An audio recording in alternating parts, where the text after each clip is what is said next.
There's something that many of us autistics wish we could get rid of. And for some of us, it's the most difficult thing of all, our mask. In this video, I'm going to help you to understand why we should let go and how we can do this in 2025. It's a new year, new possibilities. We can do this together. You and I, we can let go of that mask a little more. And maybe we won't completely get rid of it, but any progress we can make would help us overall in our lives and our health, which is important.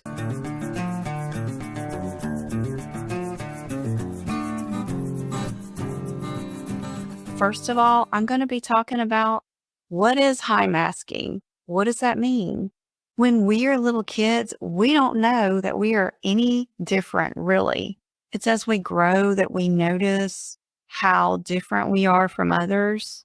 And many of us, especially girls, grew up not knowing that we were autistic, but we always felt different, especially the teen years. They were very hard for many of us. High masking refers to a form of autism camouflaging where autistic individuals intentionally, unconsciously suppress their natural behaviors, and we might adopt socially acceptable ones to blend in with neurotypical peers, what we think normal is to them. It used to be people who were level 1 autistic were called high functioning. And now the more correct term to use is high masking. But did you know people who are on level 2 also commonly mask, but maybe in just different ways? And level 3 autistics are even less likely, from research shows, to mask than level 1 and level 2. So when people feel they have to compensate for autism characteristics, they have to invest a lot of time and energy in trying to pass as neurotypical. So what are some of the things that we might do? So to cope, we create our own strategies and learn ways to use a mask to fit in with others. Because even when we are autistic, we still innate desire to connect with other human beings. It's our nature. So we know that masking can have effects on us. So what are some of the lesser and detrimental effects it can have on us? It can cause stress and anxiety. Researchers have found, and we know that stress and anxiety is higher in people who routinely mask because it makes sense compared to those who mask less often. It can cause utter exhaustion. If you get through the holidays like all of us just had to do, you probably, or maybe you did, mask more. Maybe you've been exhausted and you have no energy and you feel fatigued, and that could be why. Maybe for you, it brought about a delayed diagnosis or identification of autism because you just didn't know, because you were so good at masking and other people didn't know either. No one ever recommended to you or thought to tell you to get and see if maybe you had autism because you were so good at that masking. Even when you were diagnosed, they didn't believe you had it because of that good mask that you carry all the time. That constant high mask can lead to a loss of identity. You may feel like you don't know who you are under the mask, and that's kind of something I'm struggling with as well. It's hard. You don't know.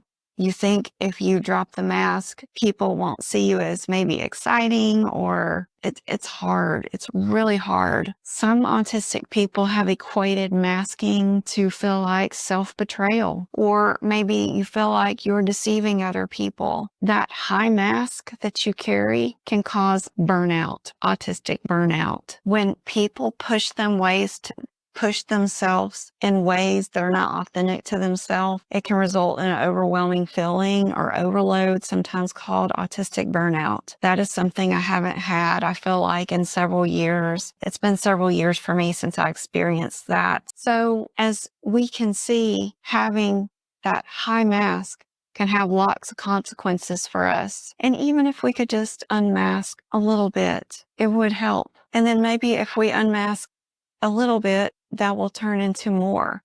It's a process. When you put on a mask for 30, 40, 50 years, it's hard to take that off. It reminds me of that scene with Jim Carrey and the mask when he's trying to get that mask off. It really reminds me of that. I don't think it's impossible, though. There is hope for us. So the bottom line is it's masking. It's just complex and costly survival strategy for us. Sometimes we've done it over the years to make friends, to boost careers or jobs, to connect with others because we don't know any other way to, maybe at the time. And we want to avoid being pointed out or stigmatized by people. And masking may help at times short term, but regular masking can have serious effects on mental and physical health. I think that's the big takeaway from this. That's the underlying sentence. That's the sentence to focus on. That's the point that's important to remember. So here are some of the key features of high masking, although it can vary from person to person. So maybe forcing eye contact during conversations for you, even though you're uncomfortable with it. Maybe imitating smiles and other facial expressions. Maybe you mimic their gestures and what they're doing. Maybe you hide or minimize your personal interests because you don't want to run someone off by talking about that the whole time. Maybe you develop a whole repertoire of rehearsed lines and responses and questions to ask and scripting conversations. Maybe you push through intense sensory discomfort, including loud noises, so other people won't notice that you're doing anything different from what they're doing in the moment and kind of ousting yourself as different. Maybe you're disguising your stimming behaviors. You're hiding so you're not as obvious. I was kind of the opposite yesterday at work. I had to do a big group game in front of like 10 seniors. So I had to stand up in front of them. And instead of standing with no gesturing or moving or standing still with no emotion, I found a pen and I was just stimming on purpose to look like I was moving. That was kind of my strategy yesterday. Maybe you majored in psychology to learn more about human behavior like I did. Maybe you just observe social interactions.